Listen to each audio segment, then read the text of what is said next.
Hello, hello, hello. This is Gresh from the I Am CEO podcast, and I have a very special guest on the show today. I have Roland Siebelink. Roland, excited to have you on the show. I'm so excited to be here. Thank you for the invitation, Gresh. Yes, you're doing all the awesome things. The easy things I get to do is just to talk about Roland and ask him some really hard hitting questions. But of course, before we jump into that interview, I want to read a little bit more about Roland so you can hear about some of those awesome things. And Roland is a 3-time tech founder with a profound understanding of the challenges inherent in scaling a business. Recognizing that this journey can be arduous and complex, Roland is dedicated to helping founders get through it in one piece. Focused on guiding burgeoning startups, Roland specializes in propelling them from the product market fit to product market dominance. He recognized that this transformation demands increased planning, innovation, unwavering effort, and steadfast commitment. With a track record of elevating 3 companies to unicorn status, Roland's mission encompasses the transformation of creators into leaders of thriving enterprises. His expertise not only aids in crafting exceptionally performant leadership teams, but also in nurturing individuals to become architects of exceptional companies. And Roland is like a Jedi when it comes to the startup space. I almost want to call him the Michael Jordan of the startup space, since he's had a three-peat and he's done so many phenomenal things. And he's just a wealth of knowledge and information. He's wrote numerous books as well, too. And if I heard correctly, I think you know how to speak at least 4 languages. Is that right? I heard that on the interview. Yeah, I can do business info. There's a few more I can dabble in, but yes, thank you. Okay, well, that's why I knew you could get the square root of pi question with no problem. So, Roland, are you ready to speak to the IMCO community? Yeah, of course. I'm delighted.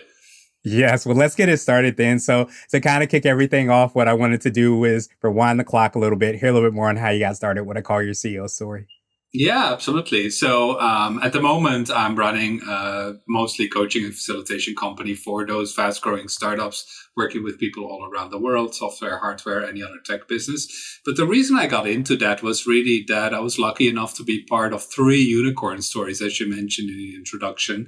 Every time joining a company when it was around 10 people at the outset, and then helping them to grow it to about 1,000 people in typically just 3 years. So talk about exponential growth, right? These are really huge growth stories. And what I noticed is that almost nobody in those companies has actually ever done that before or even been close to it. So I do think it's quite a unique trajectory that I've been able to see that from the inside 3 times in a row, from different kinds of functions, whether I was in product or marketing or operations. I've even done customer success, strategy, even some finance at some point in time. So I do think I'm a generalist, but the red thread was that I was almost always able to build like a relationship with the founder, CEO, get into some kind of coaching role with them, whether it was as an assistant or later on as a more like peer coach. And you know, I really noticed how lonely that position can be and how much under pressure these folks are, but also how they don't actually know the roadmap of what is going to be happening. Like, what are all the caveats they have to watch out for? What are the things to really focus on right now? And because I've seen that movie a few times and I can kind of see the company grow ahead of the curve, let's say, I really think we can now add value to those CEOs in helping them understand, like, beware of this, be careful of that, because this mid-stage that I focus on, it's really tricky. Many founders think that as soon as you've raised your first money or you've got some degree of product market fit, then you're all good to go. But the failure rate is still astonishing, and a lot of people don't even realize that. Yeah, absolutely. And I was listening to one of your interviews. I think you said it's still upwards in the 90 percentile, right? Yeah. So out of the companies that get funded the first time, so external funding, we're not talking friends and family and fools, but we're talking actual professional investors like seed investors, right? So out of those, actually only 2%, believe it or not, make it to a full exit or a unicorn status. And that is surprisingly low, especially if you know that, maybe only 1 out of 100 companies makes it to that funding in the first stage, right? So that's already, I can understand that at that stage, that really feels like a big accomplishment. And it is, it's a 99% chance that you don't reach that, but doesn't mean your journey is finished yet. And that's where I help people to really get to that next stage. It's like, it's like winning you stick with the sports analogy, although If you looked at my body, I'm not sure you would still apply that. But sticking to that sports analogy, it's a little bit like winning regionals and then thinking like, okay, now I'm there. No, when you win regionals, that's only the start of the journey, right?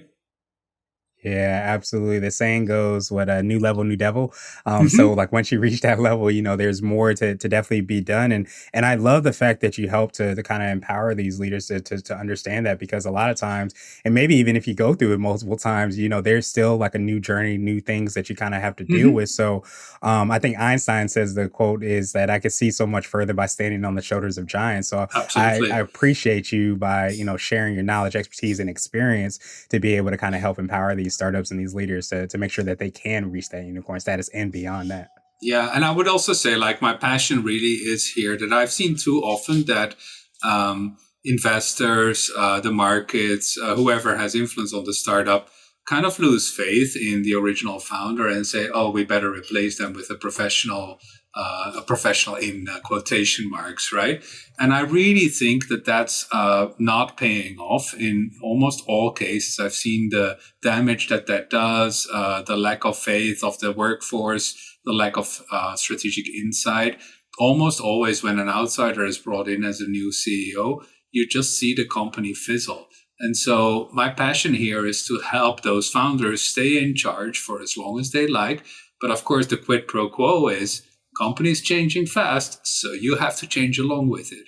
If you can't change, then it's only natural to expect your investors to want to replace them with a close friend at some point in time.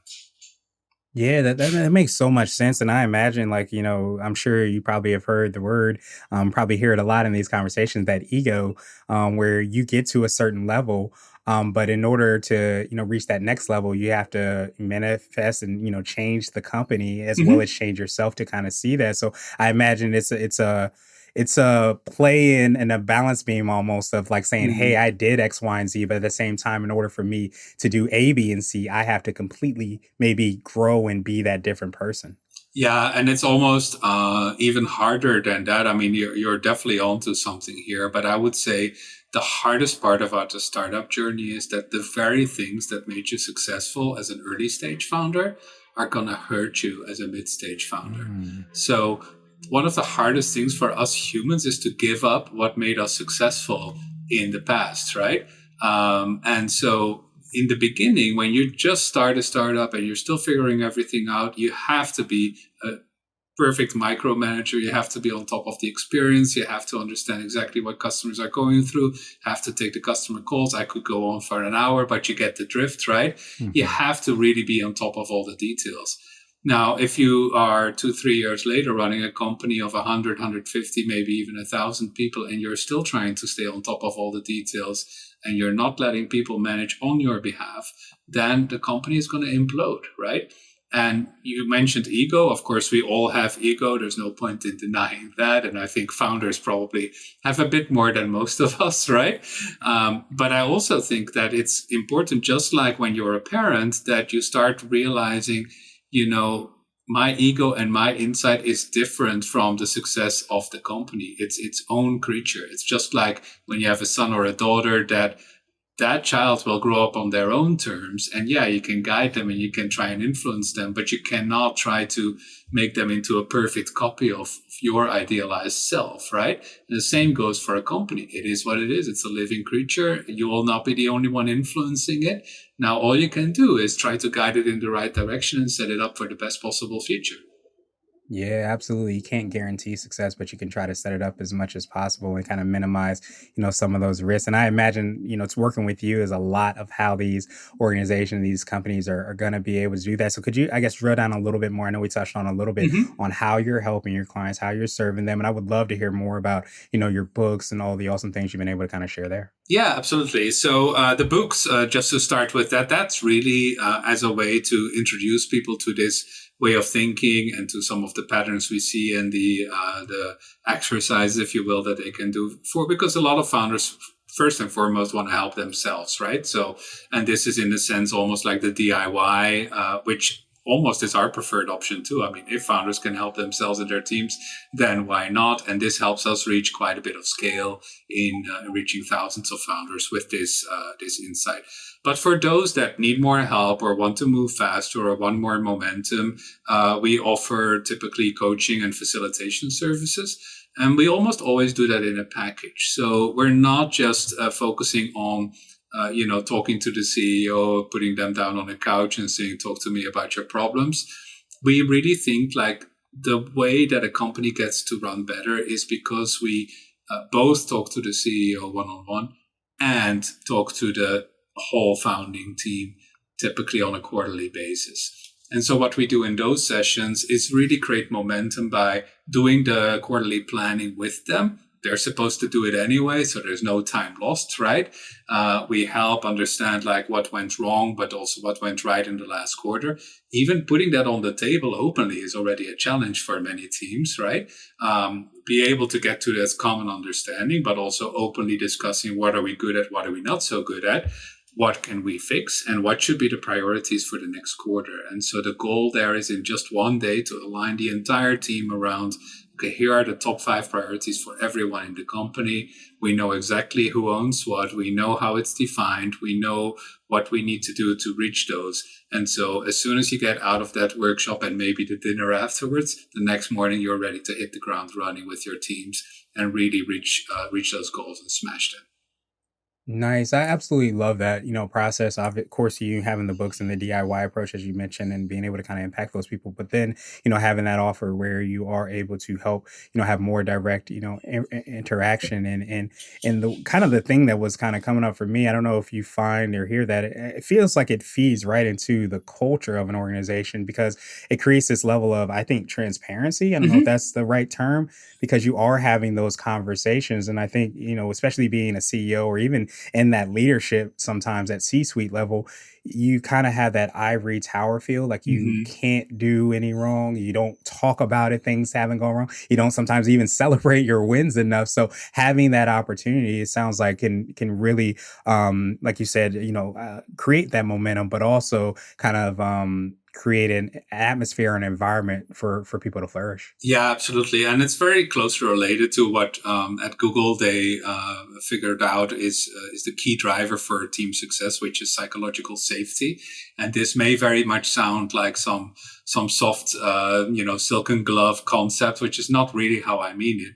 It's that you provide a basis of like, okay, at least we can discuss things openly. And if I bring up something controversial, I'm not going to get a backstab from a colleague or let alone from my boss, right? So once you get to that level, this is, I'm sure, what drives the most successful organizations, that they're able to have those debates, fierce debates sometimes, but then also at the end are able to commit to a common course. And even if they don't agree, they are able to disagree and commit and then sell that to their teams and their people like this is the way forward. Because companies can be successful in many different ways, but they cannot be successful in many different ways at the same time, right? So you have to align on one particular way. That's the way forward for you. Sometimes you try it out and you pivot the next quarter. That's all fine, right? But you cannot at the same time disagree, never have the discussion, and then everyone working in silos towards goals that never pay off. Yeah, that makes so much sense. It's kind of like having the rowboat, and you have one person or canoe, and one person's kind of going one way, and the other person's going the other way, and you just find yourself going over and over again in that circle. I really like that Yeah, and if psychological I may safety. build on Yeah, that go for it. that metaphor for just a second, Yeah. the default way that a startup team often operates, because they've never thought about it, is that every single executive basically checks in constantly with the founder, like, am I doing the right thing? But never as a team. And they Mm, all seek the approval of the founder because, of course, that person has like a godlike status in the company, right? right. But it's to build on your analogy. It's a little bit as if you're having a rowing boat that's supposed to win a race, and everyone is only checking in with the cocks if they're rowing okay, Mm, and nobody looks at their peers and nobody looks at if the boat is actually going ahead. They're just right. looking at their own technique. And that's, I think, sorely damaging in this mid stage where, people are just focused on their own performance and being guided on their own performance, not on what the company needs most. Yeah, I think that's absolutely huge. And then, you have so much dependency upon that person, that CEO, to be able to kind of direct people or tell people what to do, which, like you said, it could be really good getting to a level. But at that same time, when you have 1,000 people doing that or 100 people, it becomes a lot more to kind of manage. And it's so important to kind of make sure that you have those conversations, which is absolutely huge. And so, what would you consider to be what I like to call your secret sauce? I feel like you kind of touched on this. It might be that three-peat that we kind of touched on, and talked about. But what do you feel is the thing that makes you or your organization or a combination of both unique? I think it's really the understanding of the specific way of operating a mid-stage business, which is really different from an early stage startup, but it's also very different from a late stage startup, let alone an incumbent company. And so what we often see is that a startup grows and then they say, okay, we need to get better. We need to get more robust. And then they start hiring these executives from large companies. And they think that they are going to bring in all the best business practices, but they don't realize that what you need at the mid stage is a very specific way of operating that is neither here nor there. And I always make the analogy with, somebody in adolescence, right? If they still operated like a kid, nobody's going to be impressed that they can talk and they can walk and they can sit still, That's not what an adolescent is successful with. But at the Right. same time, nobody's going to be impressed if they behave like a 50-year-old, guy in a suit, that is never going to change anything, that's just coasting essentially. They need to explore. They need to come up with new ideas. They need to sometimes try out things and drop them again, right? And so it's those same awkward years that we all experience in ourselves and our kids in adolescence, but also as a company, learning to stand on your own feet, figuring out what works, figuring out what doesn't work, having that combination of agility, of like being able to drop something and try something new, but at the same time sticking with what works and not dropping everything out of the window in a tantrum every two weeks and saying, okay, here's another squirrel to follow. You know what I mean? That's the secret sauce. It's that mid-stage specific way of operating that nobody really learns either in an early stage startup or in a mature company such as Google or Salesforce. Yeah, that makes so much sense, and I imagine that's why, bringing you, into having those conversations or leading or facilitating, whatever word might work best, is so huge because I almost feel like as you're, driving and, grinding or whatever word we might use to get to that mid-stage level, you in the leadership can probably be so close to the organization that it becomes a lot more difficult. So I don't know if you find that when you're having these conversations that you obviously having that experience, but also not being like entrenched within that organization might also help out as far as like pointing out those blind spots and those things that can impede that success. Yeah, so we've had some experience also with entrenching ourselves a little bit more in organizations. So sometimes clients ask us to serve as like a fractional COO or as a chief of staff, and we can do that. But I would say that that's typically only effective for like a few months to maybe half a year. And the reason is that I think it is much more crucial that other people learn this modus operandi and make it their own, rather than that we are inside and basically playing the cogs on the boat for them, right? So it really is, and I think this is where age is actually of benefit, because you're less focused maybe at some point in time of making an impact yourself, and you're more focused on how can I share insights with others so that they can be more effective. Yeah, that makes so much sense. And going back to what we talked about, age, and a lot of times your ego starts to change a little bit in terms of Right. like, I need to celebrate my success versus let's get the mission done any way that we can. And I think that's Mhm. absolutely huge that you've been able to do that.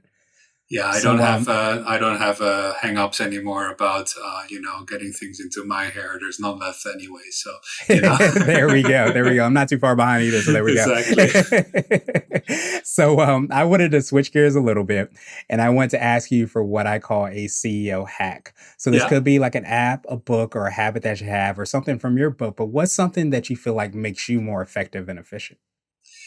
So both for me and for the CEOs I coach, I think the most important hack is, can you manage just by asking questions? And so, especially for early stage startup CEOs that are moving into the mid stage, that have the habit of like always guiding this and that and giving instructions all around, when I tell them like, can you manage just by asking questions? That is a huge hack for them. Also very hard for them to implement, right? But moving from, I want you to do this, to a question like, what would you do? Or what do you think your goal is? Or what do you think the company needs most at this stage? One, it generates far bigger insights than they ever held possible, because their whole understanding has been like, I am the brains and the other people are the hands and the feet, right? So they actually are often surprised how much insight comes out of those people that you've hired, that you're proud of working with. And that builds the confidence to then delegate more. The other thing is also, by only asking questions, you build your own sense of curiosity and you build this learning muscle that is far better activated in terms of understanding what everyone needs and sees and how their perspective is different, rather than you just thinking it all through and then giving instructions to folks. Yeah, that makes so much sense. To me, honest, a lot of it to me ties into what you talked about, even with how you work with the clients that you work with, where a lot of times you said ideally it's only for a few months to maybe tops a year, because it sounds like you're, for lack of a better term, empowering them. And it sounds like in empowering them, you're also hoping that they empower their teams as well too, by asking questions and saying, you need to do X, Y, and Z and A, B, and C. Do you think you should do X, Y, Z? Do you think you should do A, B, and C? You start to ask those questions, Yeah, or and even that open. triggers What further. do you think he should do, right? Yeah. And why? And why do you think that's a priority, right? Just to clarify, we often work with clients far longer than that. Mhm. I would say the average duration of engagements is often over 3 years, which I think is Okay. extraordinary in this field, right? It's Yeah. more that when we get intertwined in the team, so if we do like fractional COO work or chief of staff, that's usually more effective just to get some momentum going for 3 to 6 months. But if we are coaches and facilitators working more as externals with the team, then it's often a long-term engagement, just building up competence every quarter. And the most common feedback we get is a year in, they will go like, oh my God, I do not recognize my own company. It's so much better than what it used to be. Yeah, and that's a beautiful thing. And I was gonna say, the length and having those long term kind of engagements shows, I think, the impact that you all are having, because obviously it wouldn't be as long if they weren't having the impact that you were having. So definitely Yeah, and kudos to it's you and it's your team. very personally rewarding, of course, just to see that with what we think of as just a little bit of help, because they're really doing most of it themselves, right? And that's our goal. But still, they get so much more effective. They drop some of the ineffective habits. They build new habits that make them more effective. The organization starts learning. People start feeling empowered. And really, you start getting to realizing that full potential of people, rather than that feeling of like, why am I paying folks, I don't know, 100K, 200K, and all they do is sit and wait until I tell them to do something? Right, which I imagine comes up in those conversations a lot. But it's so powerful that, again, being able to kind of look within to kind of answer those questions and see what can I do as a leader to Mhm. make sure that we are, getting those results. So what would you consider to be what I like to call a CEO nugget? A little bit more word of wisdom or piece of advice, or something you might tell your younger business self if you were to hop into a time machine. I like the analogy of the clockmaker instead of the time teller. I think it came from Peter Drucker or maybe from Jim Collins originally. But in the beginning, you're a time teller, right? And that's fine in the early stage. But how quickly can you move to being more of a clockmaker?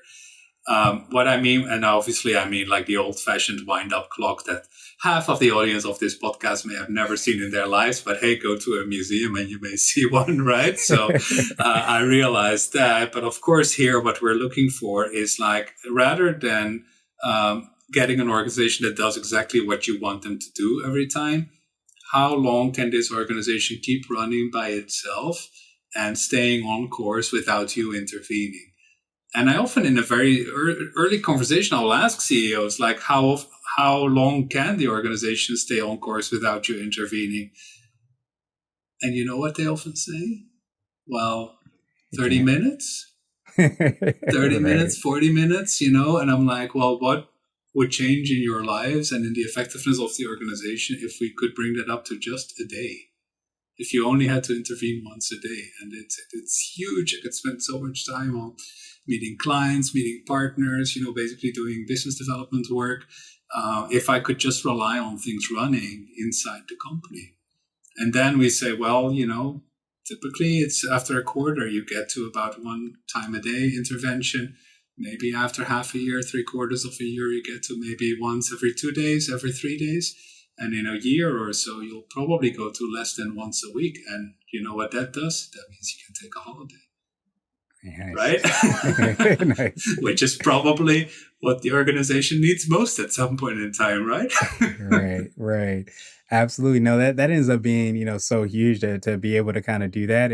And I was talking with somebody, it might have been some years ago, and sometimes it's a perception of that because to me, we think that the company needs us or the organization needs us. So that ends up being like really great thing. But it sounds like you're alluding to this as well too. Like the actual health of the company is when you can take a step away because it actually is a company that's running. You have the talent that you're attracted, you have them in place, and you're empowering them. They're excelling, and they're doing all the things. To be able to kind of take a step away is actually one of the most powerful things. Absolutely. And that's not to say the company doesn't need us. Of course it does. Right. But it needs us often at a very different level than we think. So anything that's more like day to day or that feels like routine to you is something new, is something that other people will get excited about, where they can learn, where they can build their career, and that you can often have them do far more effectively with more attention than you could do it. So if only you can kind of delegate those, let's say, routine things or the repetitive things that are going to be part of any business's process anyway, if it's successful, then you can delegate those, and then you can focus as a CEO on what's the exceptional things, what are the new opportunities. For example, now working with many tech CEOs, many are delegating a lot of the day-to-day running of the business because they say, I need my focus on AI and what that's going to do to our business. And nobody else can really have that focus in that sense, right? So that's a perfect example of if you haven't done your homework and you haven't been able to delegate all the day-to-day running, you still have to intervene every 30 minutes, for God's sake. Who's going to be able to focus on new transformative waves such as AI? Right. Yeah, yeah, and that's part of I think I guess the CEO's job description, so to speak, traditionally, I guess, is to be able to kind of see the forest for the trees, to chart the ship, to know where we're going, to be able to research and know like how the organization is going to pivot or change based off of whatever might be going on, or obviously new disruptive technologies that might be out there. Yes, and that is actually why that hack that we talked about is so important, right? If you're able to, because the difficulty is many CEOs feel like they're constantly being pulled back into the weeds with all the questions that come up. And I always say, well, but who should be asking the questions here? Should Mm, it be your employees or should it be you? should be you. Yeah. Right? And that I think is if you can shift that mindset and like your job is not to answer, your job is to question, then actually you start shifting that entire mindset of like, oh, frontline people, they're supposed to have the answers. They're supposed to come up with their initiative and say what is right. And of course, you give them guidance in the form of values and maybe some simple processes and stuff like that, right? But that's all you should focus on. You should try to do the work for them, right? Yeah, absolutely. And it's a lot of where, I read this book called It's the Manager, and it talks a lot around how the leadership of people is turning more towards quote unquote coaching and being able to kind of empower people and help people to see the answer, not give them the answer. Just things that I imagine that you do with your clients are a lot of what sometimes the best leaders are able to do. Yeah, exactly. And what is one characteristic if you look at sports coaches, what is one particular characteristic that sports coaches have in how they coach people? They're not on the field. Mm, And that's, I yeah. think, a key insight, right? If you're a good coach, you're not on the field. And that's why I think, like I mentioned, Gresh, that we are often more effective when we're only on the field for a little while, maybe to get things going, and then we're off the field again and let other people play. Yeah, absolutely. And that probably alludes a lot to like why sometimes some of the most successful athletes are actually very, very not great. I'll say it nicely at coaching because it's hard to kind of turn both of those things off. Yeah, in sports, I think like the only thing that helps is basically nature, where just aging just makes you ineligible to still be a top athlete yourself, and then you Yes. naturally become only eligible to be a coach, right? So, but again, Right, sports right. is not my specialty whatsoever. So maybe we should stop with the sports analogies. No worries, but whatever you were putting down, I was picking up. So I think that that hit perfectly. So, Roland, now I want to ask you my absolute favorite question, which is the definition of what it means to be a CEO. We're hoping to have different quote unquote CEOs on the show. So, Roland, what does being a CEO mean to you? To me, CEO means guiding the organization, the big picture, not the small picture. And the parts of that are like the choices you make in your strategy, the culture you set for the people you want to work with, the priorities you set in resource allocation. And I think that's really it. Yeah, that makes so much sense. And I think that as we were talking about, you start to empower your team, it allows you to focus more and spend more time, energy, resources, whatever it is, on those kind of essential things that will drive the organization forward. So I definitely love and appreciate that definition. And if I may add one more thing, that Go also for it. means that your job as a CEO is to cover off every single area of the business where um, that's day-to-day work. Like I often joke that CEO means in practice, it means chief exception officer, as in nothing. If something hasn't been written down or there's no guided process for it yet, then it all comes to your desk. Doesn't work There you that go. way, right? The most effective CEOs are those that say, like, I don't care if there's a process, I don't care if there's some guidance already. You're responsible for this area. All that stuff comes to your desk. It doesn't come to mine. Mm, Right now, I'll coach you on it if you want me to, but I'll still be off the field and you're on the field, right? yeah. So don't just let it set the organization up so that every exception comes to your desk. You should set up your team so that every possible area in the day-to-day running of the business is already covered, and there's always somebody else in charge first. That's how you become an effective CEO. Nice. I absolutely love that and just how empowering that is. Again and again, it frees you up so that you can work on Mm-hmm. those things that do move the needle forward, not just today, but 5, 10 years sometimes in the future. So that's Mm-hmm. absolutely huge. So Roland, truly appreciate that definition. And of course, I appreciate your time even more. So what I wanted to do now was pass you the mic, so to speak, just to see if there's anything additional that you can let our readers and listeners know. And of course, how best people can get a hold of you, get a copy of your books, and find out about all the awesome things that you're working on. Yeah, absolutely. So we've actually collected a lot of the resources that we share with folks on one page, which is www.midstage.org/thrive. And so just go to that link and you will find links to my books, to all of our online tools that we have, as well as contact information if you just want to be in touch. So midstage.org/thrive should get you everything you need. Awesome, awesome, awesome. Well, thank you so much again, Roland. To make it even easier, we'll have the links and information in the show notes as well, too. And I think, just as you said so well, and we kind of alluded to, like thriving is something that you can do if you make sure that you aren't kind of in the weeds working on all those things, but you're Mm-hmm. empowering the team that is around you. So thank you so much for doing that for so many leaders so that we can boost up that percentage of people and organizations that are succeeding to become unicorns. So I appreciate you for your time. Appreciate you for obviously doing all the awesome things you do to make that happen. And I hope you have a phenomenal rest of the day. Oh, thank you so much, Gresh. It's been an honor to be on this podcast. I'm a big fan, and I hope that we have some impact together. Absolutely.